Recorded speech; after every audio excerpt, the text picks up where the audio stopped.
Hello बच्चों, कैसे हो भाई सब लोग। Hope all of you are fine. भैया हीट ट्रांसफर टॉपिक पढ़ेंगे आज अपन। काफी इंपॉर्टेंट चैप्टर है ये, चाहे जेई हो चाहे नीट हो। नीट की बात करें तो लगभग हर साल एक दो तो सवाल आते ही हैं, है ना। और जेई की बात करें तो वहां भी सवाल आते हैं। नीट में कई साल तो ऐसे रहे, जैसे 2016 का जब सेकेंड टाइम नीट हुआ तो 3 सवाल आए थे हीट ट्रांसफर से। सो ये काफ़ी इंपॉर्टेंट टॉपिक है, बिल्कुल ठीक है ना।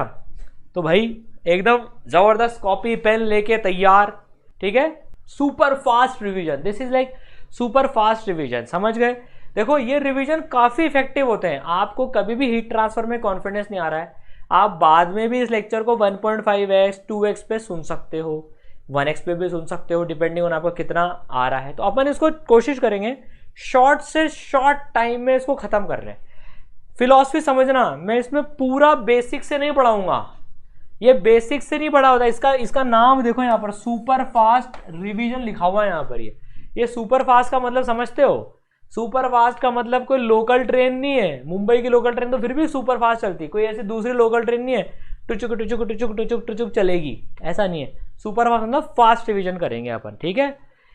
इसका अलग पर्पस है इस वीडियो का। कई बच्चों की एक्सपेक्टेशन होती है सर आप पूरा पढ़ाओ इसमें।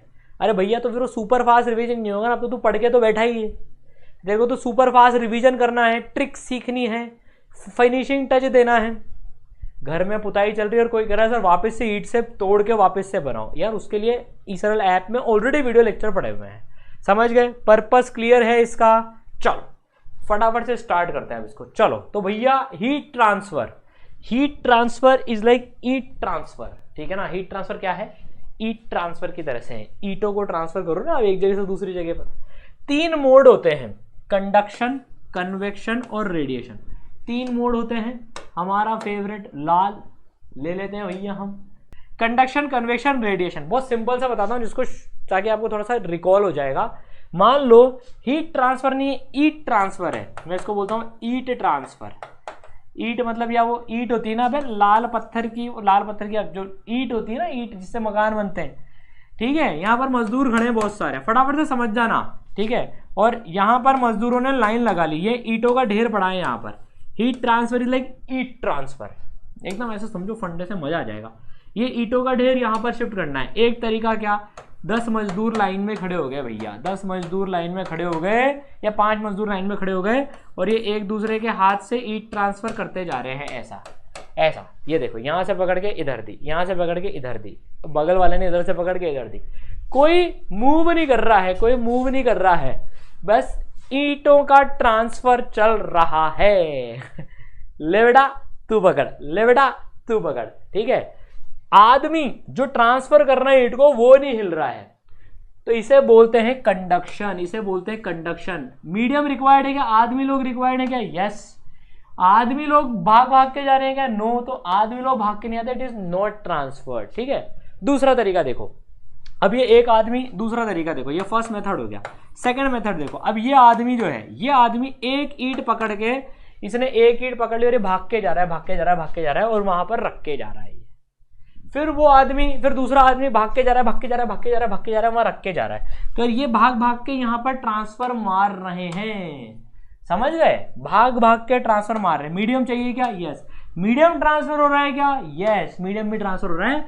उसे बोलते हैं कन्वेक्शन, उसे बोलते हैं कन्वेक्शन, समझ गए। ईट ट्रांसफर। अब रेडिएशन में कोई गेस कर सकता है रेडिएशन में क्या होगा? आदमी नहीं है, मान लो आदमी नहीं है। तीसरा केस ऐसा है, मान लो यहाँ मशीन लग रही है, एक ऐसी मशीन लग रही है बड़ी सारी, जो कि ईंटों को फेंक रही है। यहाँ से ईंट फेंकेगी ये फटाक, तो ये ईंट ट्रेवल करते करते करते करते करते, ये ईंट जो है यहाँ से ट्रेवल करते करते अपने आप पहुंच जाएगी यहाँ पर। मशीन है, आदमी नहीं है, कोई मशीन है, फेंक रही है। तो ईंटों को कोई मीडियम की रिक्वायर्ड नहीं है। This is radiation. सूरज से गर्मी आपके पास आती है, बीच में कोई मीडियम है क्या? नहीं है, तो रेडिएशन। फील आ गई? Heat transfer is heat transfer. Physics ऐसे पढ़ते हैं अपन, दीवाना बना दे, ठीक है। तो समझ गए 3 पार्ट होते हैं, कंडक्शन, कन्वेक्शन, रेडिएशन। कन्वेक्शन में से क्वेश्चन आते ही नहीं है, कंडक्शन में से थोड़े आते हैं और सबसे ज्यादा रेडिएशन में से आते हैं। टाइम भी अपन उसी ऑर्डर में स्पेंड करेंगे। सबसे पहले देख लो कंडक्शन।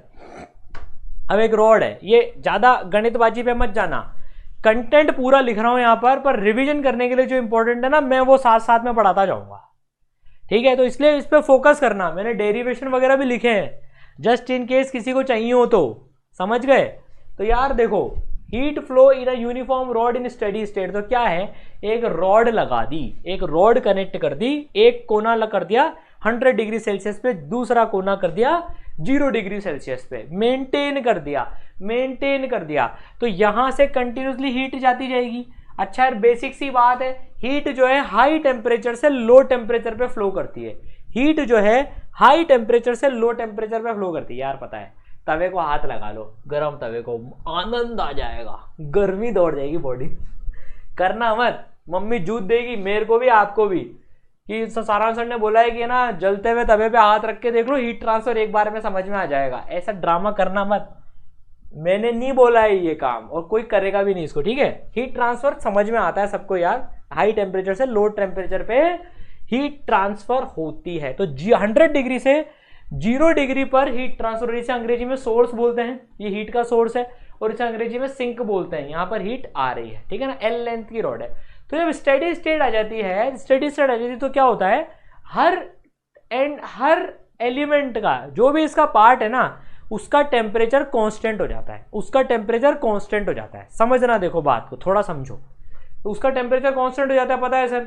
तो क्या होता है, जैसे मान लो ये 100 है और यह 0 है, तो यूनिफॉर्मली घटता जाता है टेम्परेचर। तो मुझे 100 से लेके 0 तक, अब यहां पर मान लो 100 आदमी खड़े हैं, ये रॉड के 100 टुकड़े कर लो आप, 100 आदमी खड़े हैं यहां पर, है ना, 100 आदमी खड़े हैं, यहां पर भी एक आदमी खड़ा है, यहां पर भी एक आदमी खड़ा है, 100 आदमी खड़े हैं, ऐसे करके जो है ना 100 आदमी खड़े हैं यहाँ पर, 100 पीपल है मान लो। तो क्या होएगा, अब देखो 100 पीपल है, तो इस वाले आदमी का टेम्परेचर 100 डिग्री सेल्सियस है, इस वाले आदमी का टेम्परेचर 100 डिग्री सेल्सियस है, इसका 0 डिग्री सेल्सियस है। अब यूनिफॉर्मली घटेगा, तो पहले आदमी का टेम्परेचर होएगा 99, दूसरे का होएगा 98, तीसरे का होएगा 97, 96, 95, 94 अप टिल, और इस आदमी को होएगा 1 डिग्री सेल्सियस, फिर 0 डिग्री सेल्सियस। समझ गए सब लोग? सर अच्छे से समझ गए, ठीक है। तो यूनिफॉर्मली टेम्परेचर सबका मेंटेन हो जाएगा, फील लेना। देखो फिर फॉर्मूला बाद में दिखाता हूं वो क्या है, आपको फील दिला रहा हूं उसकी थोड़ा सा बच्चों को टफ लगता है इसलिए टाइम स्पेंड कर रहे हैं इसमें अपन।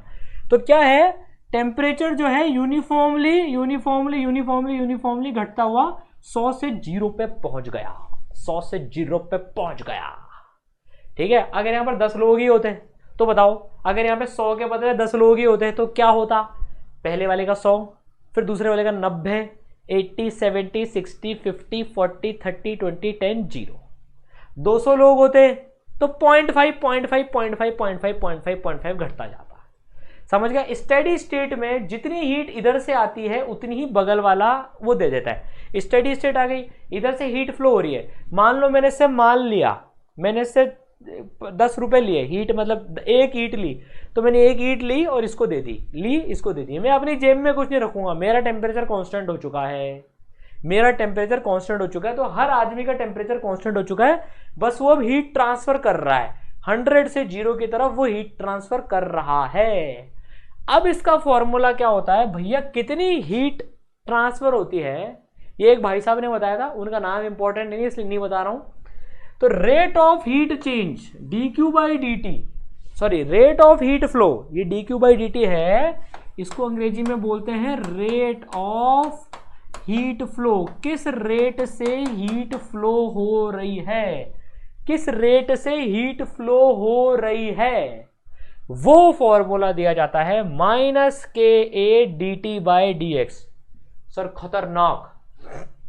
खतरनाक सर, ये क्या हो गया, ये dt बाई dx और ये कहां से आ गया, उसकी टेंशन मत लो, ये फॉर्मूला ध्यान रखो। देखो ये फॉर्मूला ध्यान रखना है, KA delta t by delta, देखो क्या हुआ, डेल्टा t बाय डेल्टा, अबे रुक जा, हाँ, delta t by delta x, मतलब यार ये x लेंथ की है मान लो, या l लेंथ की है, k thermal conductivity, a cross section area, समझ गए। तो जो dq बाई dt जिस रेट से हीट फ्लो होती है उसको मैंने I बोल दिया, इसे थर्मल करंट बोलते हैं। जैसे आपने जैसे आपने रेजिस्टेंस वाले उसमें करंट इलेक्ट्रिसिटी में करंट पढ़ा था ना, ये थर्मल करंट होता है, रेट ऑफ हीट फ्लो, किस रेट से हीट फ्लो हो रही है। तो K A delta T by delta X, तो इसमें कैसे लगाओ, ये फॉर्मूला मान लो एल लेंथ का है, इसकी कंडक्टिविटी मटेरियल की प्रॉपर्टी होती है, इसका क्रॉस सेक्शन एरिया है ए, ये जो क्रॉस सेक्शन एरिया है इसका है ए, तो क्या लगेगा इसमें जो करंट फ्लो हो रहा है, जो जिस रेट से हीट फ्लो हो रही है, इस केस में हो जाएगी के ए, टेम्परेचर का डिफरेंस कितना है 100 से 0, 100 माइनस 0, ठीक है 100 माइनस 0 डिवाइडेड बाय कितनी लेंथ में चेंज हो रहा है, एल लेंथ में चेंज हो रहा है, एल लेंथ में चेंज हो रहा है, समझ गए। तो करंट इज इक्वल टू के A delta T by L, याद रखना है फॉर्मूला, ये उससे मिलता जुलता फॉर्मूला। देखो आपको ट्रिक बताता हूँ इसको याद करने की। आपने बचपन में एक फॉर्मूला पढ़ा था, V equal to I R, देखो इससे रिलेट करो, अभी देखना। और सर ये हो रही है तो रात दिन का अंतर है, यहाँ करंट, ये जब अपन ने V equal to I R पढ़ा था, एक रेजिस्टर है ना, उसके यहाँ पर पोटेंशियल V1 है, यहाँ पर पोटेंशियल V2 है, तो V1 माइनस V2 या V2 माइनस V1 कुछ भी कर लो यार, is equal to I into R करते थे सर आप। रेजिस्टर की लेंथ L है, अभी दिखेगी देखो आपको ये चीज, रेजिस्टर की लेंथ L है, ठीक है ना, और इसका मान लो ये रोड होती है ना, ये रोड होती है, लेंथ L है, ठीक है, और क्रॉस सेक्शन एरिया A है, तो रेजिस्टर को क्या लिख देते हैं आप, रो L बाई ए। बोलो लिखते नहीं लिखते, रो L बाई ए लिखते नहीं लिखते आप, लिखते। अब आई लिखो, देखो इसमें सेम है बिल्कुल, current electricity V1 minus V2 bracket में डालो, V1 माइनस V2 है ना, L डिनोमिनेटर में जाएगा, L डिनोमिनेटर में जाएगा, L गया डिनोमिनेटर में, A ऊपर जाएगा, A भेजो ऊपर, ठीक है, और रो नीचे जाएगा, 1 बाय रो नीचे जाएगा। अब जरा कंपेयर करो इसको, टेम्परेचर से कंपेयर करो, देखो इसको टेम्परेचर से कंपेयर करो, आई समझ में आई, नहीं आई तो क्यों नहीं आई, T1 minus T2 by L, बोलो समझ में आया। तो टेम्परेचर की जगह, मतलब पोटेंशियल डिफरेंस की जगह टेम्परेचर डिफरेंस आ गया यार, पोटेंशियल डिफरेंस के कारण से करंट बहता है करंट इलेक्ट्रिसिटी में, टेम्परेचर डिफरेंस के कारण से हीट बहती है हीट ट्रांसफर में, ठीक है। तो temperature difference, potential difference, length length, area area, resistivity conductivity, this is thermal conductivity. बोलो, अरे बोलो, सबको समझ में आ गया, ठीक है, सब समझ गए इसको, के 1 by rho A delta T by L delta V by L, ठीक है, यह रिवाइज हो गया। तो कभी आप ये फॉर्मूला भूल जाओ, तो आप करंट इलेक्ट्रिसिटी का ये फॉर्मूला लिख के बैठ जाना, करंट इलेक्ट्रिसिटी का फॉर्मूला लिख के बैठ जाना, ये 1 बाय रो, ये K is equal to 1 by rho, inverse होता है, थर्मल कंडक्टिविटी है ये, वो रेजिस्टिविटी होता है, ठीक है, समझ गए। चलो बहुत बढ़िया। नाउ अब जो है, ठीक है, अब यार ये वेरिएशन ऑफ टेम्परेचर मैं आपको बता चुका हूं, ऐसे स्ट्रेट लाइन होती है, यूनिफॉर्मली घटता है टेम्परेचर यूनिफॉर्मली घटता है, 100 से 0 तक यूनिफॉर्मली घटेगा। स्ट्रेट लाइन कर्व होती है, कोई ग्राफ पूछ ले तो टेम्परेचर का चेंज स्ट्रेट लाइन कर्व होती है, यूनिफॉर्मली घटता है, समझ गए। ये यूनिफॉर्म रॉड में यूनिफॉर्मली घटता है। कैसे करते हैं इसको, I H equal to minus K D T by D S, है ना, ये फॉर्मूला होता है। आई सेम है, के सबके लिए सेम है, ए सेम है, तो D T by D X same है। D T by D X मतलब rate of temperature drop same है, ठीक है। चलिए बहुत बढ़िया। कई बार आपको जो है ऐसा कंपैरिजन करवा देते हैं दो रॉड्स का कंपैरिजन करवा देते हैं। जैसे कई बार इसमें कैसे क्वेश्चन बन जाते हैं, वो अपन प्रीवियस ईयर करेंगे तब कर लेंगे उसको। मान लो ये दो रॉड्स ऐसे जोड़ दी गई सॉरी, दो रॉड्स ऐसे जोड़ दी गई, ये A1 है, ये A2 है, ये मान लो K है, ये भी K है। तो इनके ग्राफ बनाने होते हैं अपने को ड्रॉप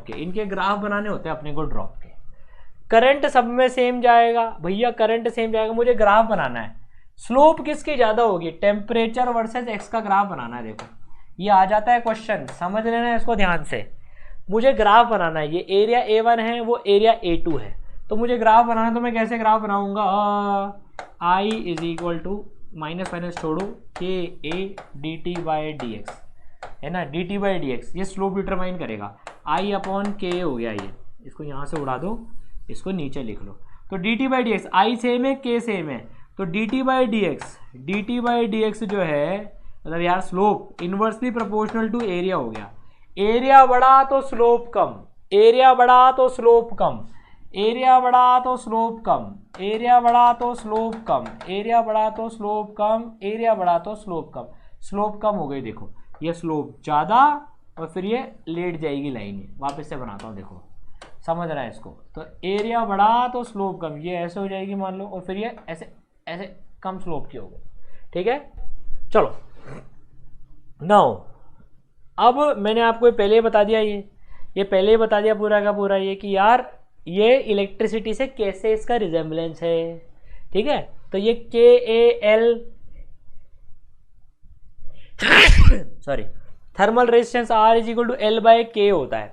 थर्मल रेजिस्टेंस जो होता है आर वो एल बाय के होता है, एल बाय के होता है वो, यार रो एल बाय ए होता है ना, देखो रो एल बाय ए, रो के बदले रख दो 1 बाय के, रो के बदले रख दो 1 by K, this is the trick to solve this. ये तो बचपन में पढ़ चुके हो ना यार, resistance is equal to rho L by A होता है, ये तो यार याद होना चाहिए नालायकों, और रो के बदले आ गया 1 बाय के, ठीक है बस। और करंट कैसे निकालोगे, T1 minus T2 by are, resistance सबको पता है L बाय के, ये भी याद रखने का तरीका होता है, ठीक है। चलिए बहुत बढ़िया। नाउ सीरीज कॉम्बिनेशन और पैरेलल कॉम्बिनेशन रॉड्स आ जाती हैं एग्जाम में कि यार जब सीरीज में रॉड्स हो गई अगर और पैरेलल में रॉड्स हो गई तो फिर कैसे सॉल्व करेंगे। बिल्कुल रेजिस्टेंस वाला फॉर्मूला लगाना है आपको इसमें, बिल्कुल एज इट इज रेजिस्टेंस वाला फॉर्मूला लगाना है। इसका रेजिस्टेंस R1, इसका रेजिस्टेंस R2, रेजिस्टेंस के टर्म में लिख लिया करो। रेजिस्टेंस आपने पढ़ा L1 bye K1 A1, L2 bye K2 A2, तो R इक्विवेलेंट कितना हो गया, R इक्विवेलेंट कितना हो गया, R1 plus R2, R1 plus R2 लिख लो, R1 प्लस R2 लिख लो, काम खत्म हो गया। दो वायर्स को आप सीरीज में जोड़ देते हो तो वैसे सॉल्व होता है बिल्कुल ही। अब दो वायर्स को पैरेलल में जोड़ दिया, 1 by R equal to 1 by R1 plus 1 by R2, बोलो कर लोगे सर, कर लेंगे, ठीक है। R का फॉर्मूला आपको पता है। अब जंक्शन रूल होता है बिल्कुल सेम, बिल्कुल सेम, ठीक है ना। मैं सारी प्रोफाइल्स कवर करते जा रहा हूं, ध्यान से सुनना देखो, ठीक है। नाउ अभी क्या हुआ, 4 रॉड्स कनेक्टेड है और ये बीच में जंक्शन है, 4 रॉड्स कनेक्टेड है और बीच में जंक्शन है, ठीक है ना। इसका टेम्परेचर, जंक्शन का टेम्परेचर T है, बिल्कुल करंट जैसा रूल लगेगा। जो जाने वाले करंट है, जो जाने वाले करंट हैं उनका सम 0 कर दो। देखो जाने वाले करंट लिखे हुए सारे यहां पर, जाने वाले current T minus T1 by R1, T minus T1 by R1, इसका रेजिस्टेंस है R1, plus T minus T2 by R2, इसका रेजिस्टेंस है R2, plus T minus T3 by R3, plus T minus T4 by R4। समझ गए सब लोग इस चीज को, ठीक है। T minus T4 by R4 equal to 0, T की वैल्यू आ जाएगी, T1 T2 T3 T4 की वन है, T निकालना है, T इससे आ जाएगा। जंक्शन रूल लगाना आ गया, सारे ऑर्डर में लिखे, देखो दिमाग मत लगाओ, फॉर्मूला लगाओ, जो अवेलेबल है वो लगाओ।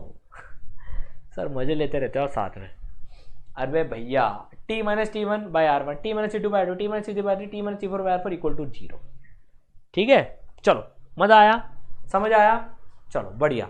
नाउ अब आ जाते हैं अपन भैया रेडिएशन पे, कन्वेक्शन पे सवाल नहीं आते हैं। एक आध बार कभी आ गया था, समुद्र से लैंड पर हीट ट्रांसफर कैसे होती है भैया, वो लैंड ब्रीज सी ब्रीज चलती है, समुद्र के ऊपर गर्मी कम, लैंड के ऊपर गर्मी ज्यादा, प्रेशर डिफरेंस, समुद्र से लैंड की तरफ हवा जाएगी तो लैंड ठंडा होएगा, दैट इज कन्वेक्शन। और रात में उल्टा होएगा, रात में उल्टा होएगा, ठीक है, तो कन्वेक्शन वो होता है। गर्म हवाएं हमारी तरफ आ रही है, मान लो गर्म हवा चल रही है, वो कन्वेक्शन से हवा ट्रांसफर कर दी, लू के थपेड़े लग रहे हैं हमें, वो कन्वेक्शन। तो कई बार पूछ लेते हैं बताओ कौन कौन है, चलो मैं पूछता हूं, सूरज से गर्मी आ रही है, बोलो कौन, सूरज से गर्मी आ रही है, कंडक्शन, कन्वेक्शन की रेडिएशन, रेडिएशन, ठीक है ना। एक कर लेते हैं, आपने मान लो एक लंबी रॉड ले ली, एक कोना सूरज में और एक आपने पकड़ लिया, मजा आ गया, तो वो कंडक्शन, उसके बाद आप कुछ कर ही नहीं पाओगे। और मान लो सूरज ने धरती को गर्म किया, अब हवा धरती से गर्मी लेकर आपके मुंडे पे मुंह पर आ रही है, कन्वेक्शन। ठीक है, ये क्लियर है सबको, राइट। चलो अब देखो, अब अपन आते हैं सबसे इंपॉर्टेंट पार्ट पे, रेडिएशन। रेडिएशन, ये डायग्राम से समझने की कोशिश करना हो क्या रहा है, इसमें मत जाना ज्यादा, इसको भूल जाओ एक बार को, उसको भूल जाओ, ये बाद में बता दूंगा ये पार्ट। ये समझो, कोई रेडिएशन किसी बॉडी पे आती है, बहुत इंपॉर्टेंट पार्ट है, ध्यान से समझना। कोई रेडिएशन बॉडी पर आती है तो उसके साथ में 3 चीजें होती है। कोई रेडिएशन अगर बॉडी पे इंसिडेंट हो रही है, मैं बॉडी हूं, रेडिएशन गिर रही है, तो उसके साथ 3 चीजें होती है। एक पार्ट तो रिफ्लेक्ट हो जाता है, एक हिस्सा तो रिफ्लेक्ट हो जाता है जिससे आप देख रहे हो। तो यार ये लाइटों से, लाइट जैसे मेरी तरफ आ रही है, एक रिफ्लेक्ट हो रहा है कैमरे की तरफ, जिसके कारण से आप मुझे देख पा रहे हो, रिफ्लेक्टेड समझ में आया। मैं कुछ एब्जॉर्ब भी कर रहा हूँ, दूसरा कंपोनेंट मेरी बॉडी कुछ एब्जॉर्ब कर रही है, कुछ एब्जॉर्ब कर रही है, ठीक है ना। तीसरा कंपोनेंट होता है ट्रांसमिटेड, कुछ ट्रांसमिट हो जाती है, जैसे जो ट्रांसपेरेंट ऑब्जेक्ट होते हैं ना, वो जैसे कांच लगा दो आप यहाँ पर, मान लो कोई ग्लास लगा जाए तो कुछ ट्रांसमिट भी होगी यार, आर पार हो जाएगी। तो रेडिएशन के साथ में 3 चीजें हो सकती है, या तो रिफ्लेक्ट करेगी, या वो एब्जॉर्ब करेगी, या वो ट्रांसमिट करेगी। इंसिडेंट रेडिएशन के 3 हिस्से। ब्लैक बॉडी जो होती है, अच्छा ओपेक बॉडी जो होती है, अब इसको मैं ठीक कर देता हूँ, हटा देते हैं। ओपेक बॉडी जो होती है वो कुछ ट्रांसमिट नहीं करती, वो रिफ्लेक्ट और एब्जॉर्ब करती है।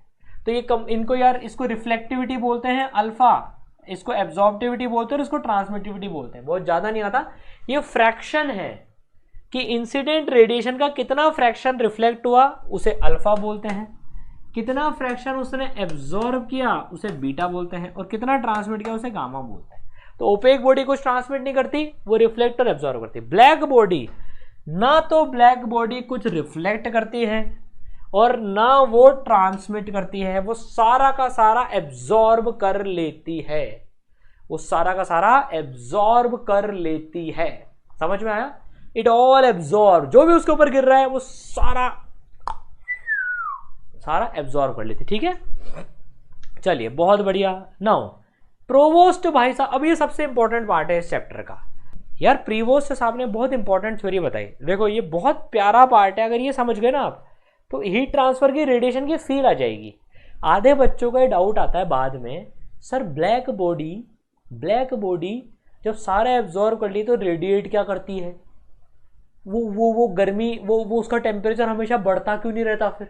ऐसा तो ब्लैक बॉडी जब सारा एब्जॉर्ब करती रहती है तो वो गर्मी से एकदम पागल हो जानी चाहिए। वो तो आपके बाल तो एकदम जो है, अगर एब्जॉर्ब भी कर रहे हैं तो एकदम एकदम गर्म हो जाने चाहिए, आग लग जानी इनमें। तो आग लगी कभी आपके बालों में? सूरज में आप खड़े हो, गर्मी में 2-3 घंटे खड़े हो, कभी आग लगी क्या? किसी के साथ हुआ है क्या ऐसा कि गर्मी में खड़े, धूप में लाइन में खड़े, एग्जाम देने के लिए, जेईई मेन का दिन का स्लॉट आया है या नीट का ऐसा स्लॉट आया, आग लग गई भेजे में, वो अलग टाइप की आग होती है। नहीं हुआ ना ऐसा? ऐसा क्यों होता है? जब ब्लैक बॉडी है, अगर ब्लैक कलर की बॉडी है अगर ये, और ये एब्जॉर्ब भी कर रही है, तो फिर लफड़ा क्यों नहीं होता है ना? चलो ऐसा नहीं हुआ ना किसी के साथ, उसको समझते हैं अपन। तो प्रीवोस्ट साहब ने उसका जवाब दिया है। प्रीवोस्ट साहब ने क्या बोला था यार कि हर बॉडी 2 काम करती है, हर बॉडी 2 काम करती है। पहला काम, वो सराउंडिंग से एब्जॉर्ब भी करती है, वो सराउंडिंग से एब्जॉर्ब करती है, और खुद का कुछ टेम्परेचर होगा अगर बॉडी का तो वो रेडिएट भी करेगी। कोई सी भी बॉडी हो वो एब्जॉर्ब भी करेगी और वो रेडिएट भी करेगी, वो लेगी भी सही और वो देगी भी सही। जिस भी बॉडी का कुछ टेम्परेचर भी होगा तो वो रेडिएट तो करेगी ही सही, ये बात पक्की बात है एकदम। ठीक है ना, समझ गए? अब उन्होंने एक चीज बताई, देखो बहुत सिंपल सी बात है, कॉमन सेंस लगाना, ध्यान से समझना। देखो इसको, आधे बच्चे यही गड़बड़ करते हैं इस चैप्टर में।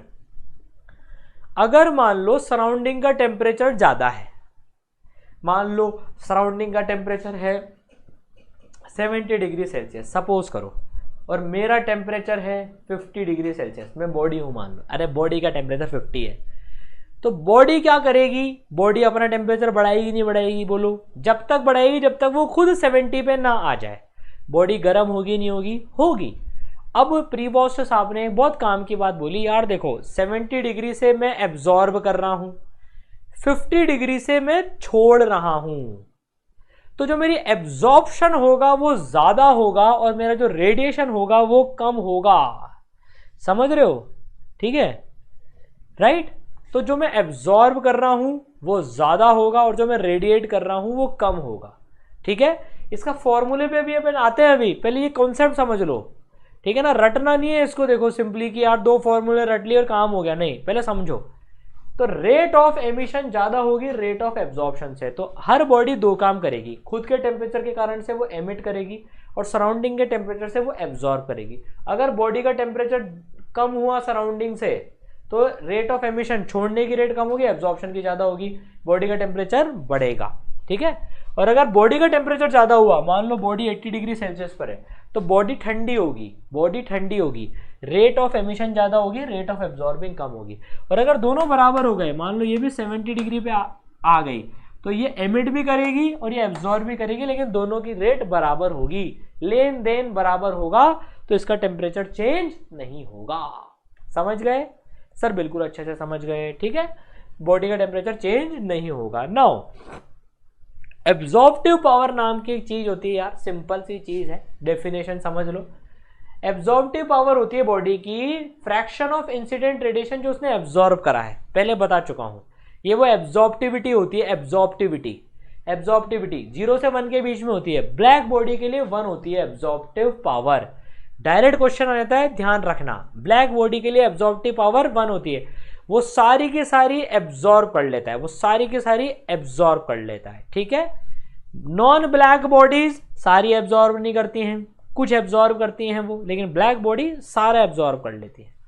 ब्लैक बॉडी रेडिएट भी करती है, देखो प्रीवॉस साहब ने क्या बोला, जिसके पास भी टेम्परेचर होगा वो रेडिएट करेगी ज्यादा। ठीक है, चलो, तो यार ब्लैक बॉडी के लिए A1 होता है एमिसिव पावर। एमिसिव पावर क्या होती है? Amount of radiation energy emitted by a surface per unit volume पर unit area is called its emissive power.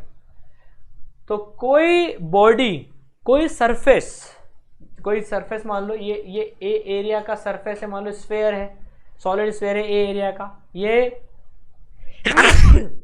Sorry, ये डेल्टा क्यू हीट, ये डेल्टा क्यू हीट जो है ये छोड़ रही है, डेल्टा क्यू हीट ये एमिट कर रही है डेल्टा टी टाइम में, डेल्टा टी टाइम में। तो जो एमिसिव पावर होती है, जो एमिसिव पावर होती है वो delta Q by A delta T होती है। Delta Q by delta T power, किस पावर से हीट रेडिएट कर रही है, डिवाइड बाय एरिया। तो power per unit area, power per unit area is emissive power. तो इसके यूनिट पे इसके नाम में मत जाना, इसका नाम पावर है पर ये पावर पर यूनिट एरिया है, ये पावर पर यूनिट एरिया है जो रेडिएट करती है बॉडी। तो emissive power is equal to delta Q upon A delta T. कई बार यहां से भी क्वेश्चन आ जाते हैं।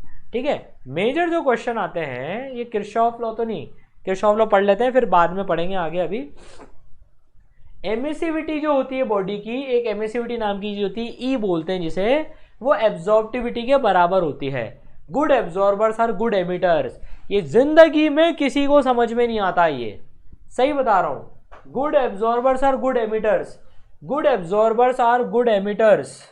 ठीक है, देखो जो अच्छे एब्जॉर्बर्स होते हैं वो अच्छे एमिटर्स होते हैं, जो अच्छे एब्जॉर्बर्स होते हैं ना वो अच्छे एमिटर्स होते हैं। सर ये क्या चीज है? चलो ठीक है, इसको समझते हैं। देखो ये मजबूरी है, अब समझते हैं, चलो थोड़ा सा समझते हैं इसमें। मान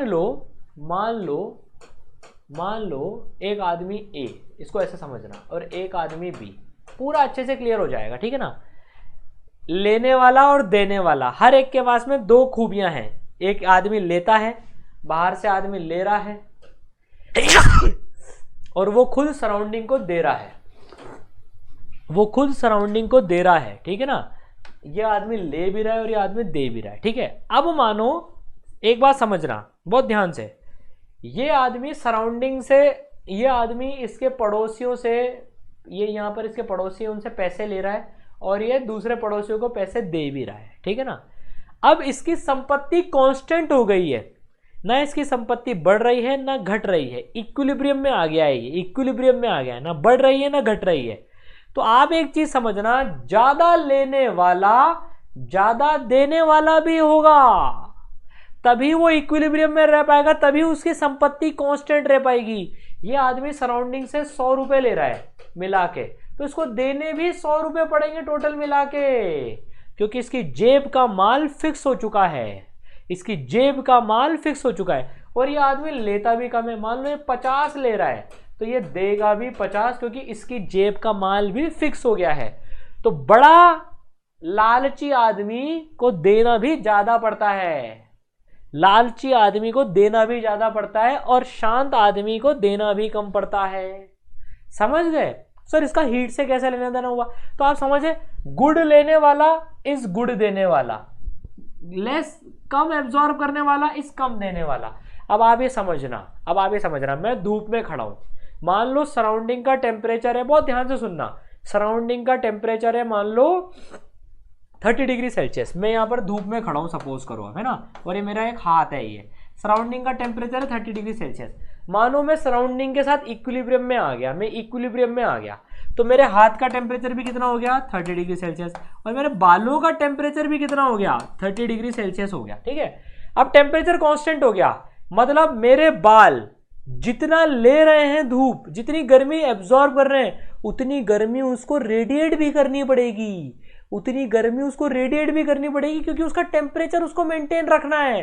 तो ये गुड एब्जॉर्बर है, ये बाल ब्लैक बॉडी मान लो बाल को, ये ज्यादा एब्जॉर्ब कर रहा है, जितनी गिर रही है उतनी एब्जॉर्ब कर रहा है, तो इसको ज्यादा एमिट भी करनी पड़ेगी, क्योंकि इसको भी अपना टेम्परेचर 30 रखना है। मेरा हाथ बेकार एब्जॉर्बर है मान लो, ये जितनी गिरती है उसकी आधी एब्जॉर्ब करता है, तो इसको रेडिएट भी आधी ही करनी पड़ेगी, right. That is why good absorbers are good emitters।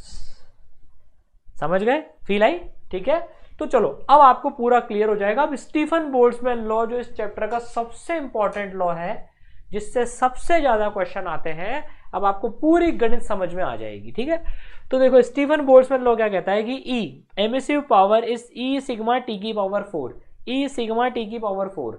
तो पावर कितनी हो जाएगी, आप तो ये याद रखना, पावर हो जाएगी ई ए सिग्मा टी की power 4, E A sigma T की पावर 4। तो कोई अगर ए एरिया का ऑब्जेक्ट है जिसकी एमिसिविटी ई है, इसका टेम्परेचर टी है, तो ये किस रेट से एमिट करेगा, किस रेट से एमिट करेगा पावर, वो हो जाएगी ई ए सिग्मा टी की पावर 4। दो इंपॉर्टेंट पॉइंट, ये जो सिग्मा है ये टी नहीं है, ये सिग्मा के ऊपर आना चाहिए एरो, ये एरो टी के ऊपर बना हुआ है।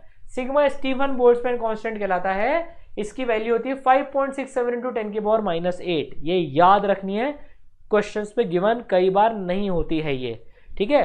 तो 5.67 इंटू 10 की पावर -8, 5.67 इंटू 10 की पावर -8, इसको याद रखने की ट्रिक देखो, याद रखने की ट्रिक देखो, 5 6 7 8 5 6 7 8 5 6 7 8, ये इसको याद रखने की ट्रिक है।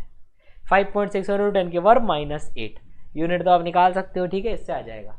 टेम्परेचर हमेशा केल्विन में होता है, ये ध्यान रखना, टेम्परेचर हमेशा केल्विन में होता है, ये ध्यान रखना, टेम्परेचर हमेशा केल्विन में होता है। गलती करवाऊंगा मैं आपसे, अभी गलती करवाऊंगा, टेम्परेचर हमेशा केल्विन में होता है। तो P क्या है, पावर एमिटेड, A क्या है, surface area of body, T क्या है, temperature of body, sigma Stefan Boltzmann constant, E emissivity होती है सरफेस, सरफेस की एमिसिविटी होती है, सरफेस की एमिसिविटी होती है ना, और E एमिसिव पावर, ठीक है, E का काम नहीं है पावर के टर्म्स में काम करना, ठीक है। चलो बहुत बढ़िया। और E1 होती है ब्लैक बॉडी के लिए, E1 होती है ब्लैक बॉडी के लिए, जनरली E 0 से 1 के बीच में होती है, 0 से 1 के बीच में होती है, और ब्लैक बॉडी के लिए 1 होती है। बोलो यहां तक समझ में आया? सबसे इंपॉर्टेंट फॉर्मूला, पावर कितनी रेडिएट हो रही है, ई ए सिग्मा टी की power 4, E A sigma T की पावर 4। चलो बहुत बढ़िया सर, मजा आ गया, फील आ गई एकदम, ठीक है, ये तो बाद में आते हैं। एक सवाल, छोटा सा सवाल, एक बॉडी है 100 डिग्री सेल्सियस पे, एक बॉडी है 200 डिग्री सेल्सियस पे, सेम एरिया सेम एमिसिविटी, बोलो इनकी पावर का रेशो कितना होगा, इनकी पावर का रेशो कितना होगा। बहुत सारे सवाल आते हैं ऐसे, ई ए सिग्मा टी की पावर 4, ठीक है। तो पावर 1 बाई ये फर्स्ट बॉडी है, ये सेकंड बॉडी है, तो P2 बाई P1 कितना होगा। पहले इसको केल्विन में चेंज करो, ये होगा 200 डिग्री सेल्सियस का मतलब होता है 273 जोड़ो 473 केल्विन, और 100 में 273 जोड़ो 373 केल्विन, तो ये होगा 3 की पावर 4। समझ गए। ये एग्जाम स्टैंडर्ड गलती कराते हैं बच्चे, जल्दीबाजी में धमाधम धमाधम, और पहला ऑप्शन 16 देते हैं, मार कर देते हैं फिर। समझ गए। This is the very big mistake, सावधान रहना है इसमें, ठीक है। बता रहा हूं, फिर एग्जाम में मत कहना सर बताया नहीं सर आपने, है ना, और हम तो ये मार करिए और इसको हम सही मानो। अरे मजा, अरे सर हीट ट्रांसफर में एकदम सिंपल क्वेश्चन, रेडिएशन का स्टीफन बोल्ट्जमैन लॉ पर एकदम हलवा। अबे हलवा नहीं है ये, कलवा है ये, ठीक है। समझ गए। चलो अब देखो, अब यहाँ लाइन खींच देता हूं मैं, ये अलग चीज है, ठीक है। रेट ऑफ हीट एमिशन कितनी होती है, किस रेट से हीट एमिट करता है, ई ए सिग्मा टी बॉडी की पावर 4। बॉडी का जो टेम्परेचर है टी बॉडी, उसकी power 4, E A sigma T body की पावर 4 की रेट से एमिट करता है। यार जिस रेट से मैं एमिट करूंगा वो तो मेरे टेम्परेचर पे डिपेंड करेगी ना। अच्छा, मैं किस रेट से एब्जॉर्ब करता हूं वो डिपेंड करेगी सराउंडिंग का टेम्परेचर क्या है, क्योंकि सराउंडिंग से मेरे पास में चीज गिर रही है, ठीक है।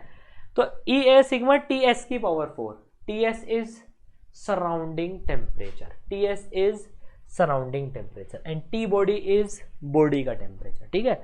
तो यार net rate of heat loss कितनी हो गई, net rate of heat loss कितनी हो गई, माइनस कर दो यार। ये हुई अपनी कमाई, ये हुई अपनी कमाई, और ये हुई अपनी गवाई। तो गवाई माइनस कमाई माइनस कर दो तो लॉस आ जाएगा।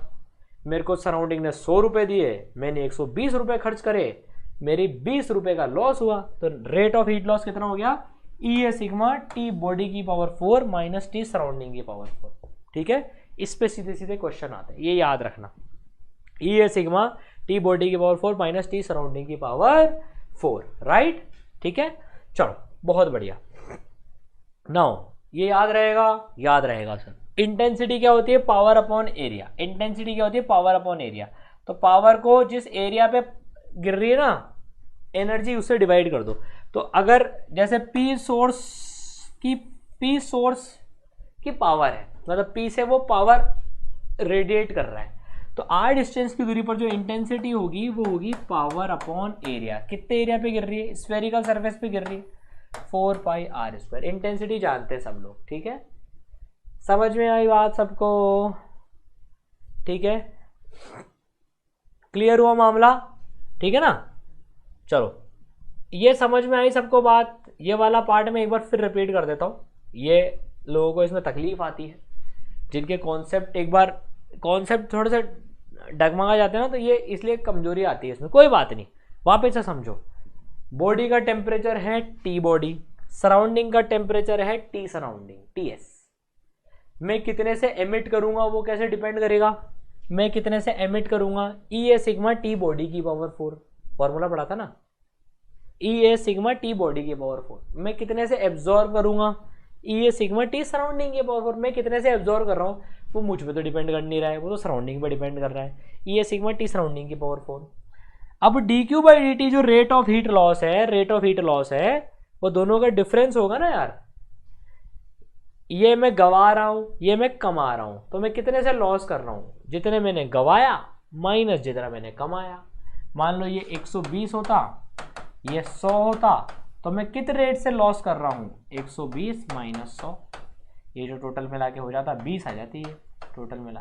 समझ गए, अब याद हो गया, ठीक है। चलो ऑसम, ठीक है, चलिए बहुत बढ़िया, ठीक है। Now rate of cooling, rate of cooling कैसे कहते हैं, जिस रेट से मैं हीट लूज कर रहा हूं उसे रेट ऑफ कूलिंग कहते हैं, rate of loss of temperature को। रुको, तो ये क्या है, रेट ऑफ लॉस ऑफ, गणित में मत जाना, थोड़ा सिंपल टर्म्स में समझाता हूँ। ये रेट ऑफ हीट लॉस है, इस रेट से हीट लॉस करना है। अब हमने बचपन में पढ़ा था कैलोरीमेट्री में, delta Q is equal to M S delta T. बोलो पढ़ा था नहीं पढ़ा था? बोलो पढ़ा था नहीं पढ़ा था? Delta Q is equal to M S delta T. तो यार एक बॉडी है वो हीट लॉस कर रही है, एम एस डेल्टा टी से तो करेगी, तो बस डी क्यू को लिख दिया मैंने एम एस डेल्टा टी और डी टी से डिवाइड कर दिया। तो बस इसके बदले ये रिप्लेस मार दो, D T by D T E A sigma this minus this divide by M S. Pen चलाओगे तब समझ में आएगा, ऐसे समझ में नहीं आएगा, सिर्फ देख लिया हाँ सर ठीक है फोटो खींचिया दिमाग में, पेन चलाना पड़ेगा इसमें। ये तो पहले समझाया था रेट ऑफ हीट लॉस, भैया ये है रेट ऑफ हीट लॉस, है ना, ये चीज है, इसको अंग्रेजी में कहते हैं रेट ऑफ हीट लॉस। समझे बचवा? रेट ऑफ हीट लॉस, ठीक है। और इसे बोलते हैं रेट ऑफ कूलिंग। किस रेट से बॉडी कूल कर रही है, मतलब किस रेट से उसका टेम्परेचर कम हो रहा है। जैसे मान लो मैं कूल कर रहा हूँ, मान लो 2 डिग्री सेल्सियस पर सेकेंड, मतलब मैं हर सेकेंड अपना टेम्परेचर 2 डिग्री सेल्सियस से कम करता जा रहा हूँ, ठीक है, that is rate of cooling, right. याद रहेगा, बिल्कुल याद रहेगा। ये टी बॉडी की पावर 4 माइनस टी सराउंडिंग की पावर 4 के प्रोपोर्शनल होती है, ठीक है। चलो बहुत बढ़िया। अब न्यूटन साहब ने यार यहाँ पे अपनी टांग घुसा दी। अब न्यूटन साहब ने यहाँ भी अपनी टांग घुसाई है। उन्होंने बोला जब टेम्परेचर चेंज सराउंडिंग से बहुत कम होगा, जब टेम्परेचर चेंज सराउंडिंग से बहुत कम होगा, तो ये जो चीज है रेट ऑफ कूलिंग वो टीबी माइनस टीएस के प्रोपोर्शनल होगी। उन्होंने बोला कि तुम ये 4 की पावर में मत खिलाओ, बेचारे छोटे छोटे बच्चे होते हैं, ये 4 की पावर में कहाँ कैलकुलेट कराओगे। अगर टेम्परेचर डिफरेंस कम है तो मैं तुम्हें एक बहुत बढ़िया फॉर्मूला देता हूँ। अब देखो यहाँ पर किसी और ने मेहनत करी बड़ी लंबी तगड़ी, है ना, बेचारा कोई इतनी लंबी चौड़ी मेहनत करके यहाँ तक पहुंचा। न्यूटन भाई साहब गजब के आदमी थे, एकदम रुतबा चलता था न्यूटन साहब का। कुछ कहानियां तो ऐसी आप बोलोगे यार ऐसा भी कोई आदमी कर सकता है क्या। बाद में सुनाऊंगा न्यूटन साहब की कभी तो कहानियां जो प्रचलित है ना। पर भाई साहब न्यूटन साहब ने इतने अपने असिस्टेंट रख रखे थे, इतने असिस्टेंट रख रखे थे, आप सोच के देखो, इतनी सारी थ्योरी इनके नाम पर है, हर जगह टांग घुसा रखी है इन्होंने। अब तो पहले क्या हुआ यार, हकीकत तो कई जगह लिखी हुई है पर बहुत सारे उल जलूल चीजें भी चलती है, वो कभी आपको फुर्सत में न्यूटन साहब के किस्से सुनाऊंगा। पर हाँ काम तो करा है। पर आप देखो न्यूटन साहब की इज्जत देखो उस टाइम पर, साला काम किसी और ने करा, यहाँ पर नाम किसी और का आ गया। यहाँ पर न्यूटन्स लॉ ऑफ कूलिंग छोटा सा अप्रोक्सीमेशन कर दिया है कि यार डेल्टा टी जब टी सराउंडिंग से कम होगा तो रेट ऑफ कूलिंग इसके प्रोपोर्शनल होगी। पर भाई साहब वही आदमी, बड़ी बात है, बड़ा आदमी बड़ा नाम, छोटा आदमी बेचारा उसका नाम ही आए कहीं पर ही है, ठीक है। चलो एनीवे तो ये याद रखना, बट टेम्परेचर डिफरेंस से प्रोपोर्शनल हो जाती है वो, ठीक है। चलो अब जो इस चैप्टर का लास्ट पार्ट आता है, तो रेडिएशन भी अपन ने पूरा कंप्लीट कर लिया, फॉर्मूला ही बता दिया, 2 फॉर्मूले याद रखना, P is equal to E A sigma T की पावर 4 और net rate of heat loss E A sigma T body की पावर 4 माइनस टी सराउंडिंग की पावर 4, बस बन जानी लाइफ, ठीक है। अब ये चैप्टर का सबसे इंपॉर्टेंट पार्ट, क्योंकि यहां से सबसे सिंपल क्वेश्चन आते हैं। एक फॉर्मूला आपको याद रखना है ये वाला, बस। सर ये क्या है, ये बता दो सर। देखो अब इसमें क्या होता है, स्पेक्ट्रल एमिसिव पावर, इसका मतलब क्या होता है, अगर मैं, ध्यान से सुनना, एक बॉडी है वो हर टेम्परेचर वो अलग अलग रेडिएशंस फेंक रही है, वो है ना, मतलब अलग अलग वेवलेंथ की रेडिएशंस वो फेंक रही है, ठीक है ना। मैं टेम्परेचर टी पे बैठी हूँ बॉडी मान लो, पर मैं अलग अलग वेवलेंथ, अब हम वेवलेंथ की दुनिया में आ रहे हैं, मैं कुछ विजिबल लाइट फेंक रहा हूँ, कुछ मैं इंफ्रारेड फेंक रहा हूँ, कुछ हो सकता है मैं अल्ट्रा वायलेट फेंक रहा हूँ, मैं कुछ भी फेंक सकता हूँ, है ना। तो उसका ग्राफ कुछ ऐसा आता है, इंटेंसिटी वर्सेस लैम्डा का ग्राफ कुछ ऐसा आता है, ये ऐसा ग्राफ आता है। अगर मैं वर्सेस लैम्डा का ग्राफ बनाऊँ ना तो ऐसा ग्राफ आता है। I is, sorry, इंटेंसिटी नहीं, sorry my mistake, emissive power per unit wavelength, is emissive power per unit wavelength, इसमें इतने जाने की जरूरत नहीं है। मेन मुद्दे की जो बात है, इस ग्राफ का एरिया क्या देता है, इस ग्राफ का एरिया टोटल एमिसिव पावर देता है, टोटल एमिसिव पावर कितनी है, ठीक है ना। ई सिग्मा टी की पावर 4, सर ई किधर गया, ई ब्लैक बॉडी के लिए 1 होता है, इसमें दिमाग में मुझे ध्यान रखना, इसका एरिया टोटल एमिसिव पावर दे रहा है, रिवीजन के तरीके से बता रहा हूं मैं ये, ठीक है ना। इस पे बहुत ज्यादा क्वेश्चन नहीं आते पर याद होना चाहिए और पूरा समझना है आपको तो ईसरा लैब डाउनलोड कर लेना, ये लेक्चर देख लेना उसका, ठीक है। टोटल एरिया ग्राफ सबसे जो इंपॉर्टेंट बात होती है कि अगर मैं अलग अलग टेम्परेचर पे बॉडी को लूं, ये सबसे इंपॉर्टेंट है, इस पे टाइम बिताएंगे हम। इसका सवाल 30 सेकंड लेता है और पूरे 4 नंबर देता है। ये जेई में भी बहुत आता है और नीट में भी बहुत आता है ये, तो सब लोग फोकस इधर कर लो, अभी ध्यान से सुनो सब लोग। इसे अंग्रेजी में वीन्स डिस्प्लेसमेंट लॉ कहते हैं, वीन्स डिस्प्लेसमेंट लॉ। अबे क्या करूँ, नाम का मैं अचार डालूँ क्या, ठीक है, पर कोई बात नहीं, इज्जत देते यार भाई, लोगों ने अपनी जिंदगियां लगा दी होती है मतलब इसको करने के लिए ना। अब देखो, अब मैंने 3 टेम्परेचर पे बॉडी ली, एक बार T1 पे ली, T2 पे ली, T3 पे ली। T3 सबसे ज़्यादा, फिर T2, फिर T1। तो जैसे जैसे मैं टेम्परेचर बढ़ाता जाता हूँ ना, जैसे जैसे मैं टेम्परेचर बढ़ाता जाता हूँ, जिस लैम्डा पर मुझे मैक्सिमम मिलता है, देखो हर ग्राफ में, इस ऊपर वाले ग्राफ में जाओ, इस ऊपर वाले ग्राफ में एक चीज़ बताता हूँ आपको, देखो मस्त वाली, आपको एक मैक्सिमम मिलेगा, एक मैक्सिमम मिलेगा। जिस लैम्डा पे मिलेगा ना, उसे मैं लैम्डा एम बोल रहा हूँ, उसे मैं लैम्डा एम बोल रहा हूँ। मैं क्या बोल रहा हूँ, मतलब सब्जेक्ट उसको लैम्डा एम बोल रहा है, समझ गए। वो लैम्डा जिसपे मुझे maximum emissive power per unit area मिल रही है, वो मेरी लैम्डा है जिसपे मुझे मैक्सिमम मिल रहा है। अब वीन भाई साहब के हिसाब से जैसे जैसे टेम्परेचर कम होता जाता है ना, जैसे जैसे टेम्परेचर कम होता जाता है, ये लैम्डा शिफ्ट होती जाती है, ये लैम्डा शिफ्ट होती जाती है कम की तरफ, ये लैम्डा शिफ्ट होती जाती है कम की तरफ। तो temperature increases, lambda M decreases, lambda कम होती जाती है, लैम्डा कम होती जाती है। इसको याद रखने की ट्रिक भी बताऊंगा आपको। ऐसा कैसे, आपने उसमें अगर एटॉमिक स्ट्रक्चर में पढ़ा हो, एनर्जी इक्वल टू, याद रखने की ट्रिक hc बाय लैम्डा होती है, hc बाय लैम्डा होती है ना। तो जितनी मेरा टेम्परेचर होगा, जितना मेरा टेम्परेचर होगा, मैं उतनी ज्यादा एनर्जी रेडिएट करूंगा, मेरी लैम्डा उतनी कम होती जाएगी। याद रखने की ट्रिक है ये, कम लैम्डा मतलब ज्यादा एनर्जी मतलब ज्यादा टेम्परेचर, ऐसे याद रख लो इसको, ठीक है, ये इसकी ट्रिक है। नाउ तो लैम्डा कम, टेम्परेचर ज्यादा, लैम्डा मैक्सिमम वाली कम। अब इसका एक फॉर्मूला होता है, lambda M into T constant होती है, lambda M into T constant होती है, ठीक है। और उस कॉन्स्टेंट की वैल्यू होती है 0.029 ब्लैक बॉडी के लिए, 0.029 ब्लैक बॉडी के लिए। तो इस पे सबसे ज्यादा क्वेश्चन आते हैं, lambda m1 t1 equal to lambda 2 t2 equal to lambda 3 t3। इनका प्रोडक्ट जो होता है वो B के बराबर होता है, और यहां भी टेम्परेचर केल्विन में होता है, ये ध्यान रखनी है, टेम्परेचर केल्विन में होता है, ठीक है, समझ गए। तो lambda M T equal to constant, right. चलिए बहुत ही बढ़िया बात।